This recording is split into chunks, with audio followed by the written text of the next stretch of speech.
അവിടെ തന്നെ അവിടെ നിധിയുണ്ടാ. ഞാൻ പോടാ എടുക്കാം ചുമ്മാ. എന്റെ അമ്മ എത്തുള്ളൂ, ഞാൻ കണ്ട കാര്യം. വാണങ്ങളെ പോടാ, നീയൊക്കെ ഇറങ്ങി. നിനക്ക് ഭ്രാന്ത് വരാണോ? നിധി കിട്ടി എനിക്ക് പിടിക്കും. എന്റെ പൊന്നളി അവ എല്ലായിടത്തും ഇത് തന്നെ പറഞ്ഞു നടക്കുന്നത്. എന്റെ അച്ഛൻ്റെ അടുത്ത്, എന്റെ അമ്മൂമ്മയുടെ അടുത്ത്, എന്റെ മുത്തിയുടെ എല്ലാം ഈ ചാണാക്കുഴിയിൽ നിധി കൊണ്ട് പോപ്പണ്ടെന്ന് പറഞ്ഞ് നടക്കുക. എന്നൊരു കൂട്ടും കാണത്തില്ല.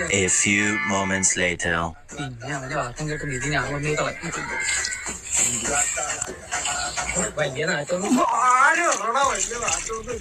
ആരാണ് നീ? ഞാനാണോ പൊട്ടാ?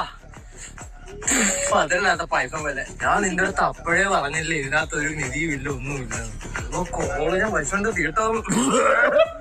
ഈ കൊല്ലത്തെ കേട്ടാ നീ വീട്ടിൽ അതാടിയ എനിക്കും പേടി. അച്ഛനെ അടിച്ചു കൊല്ലുപോളിയാ.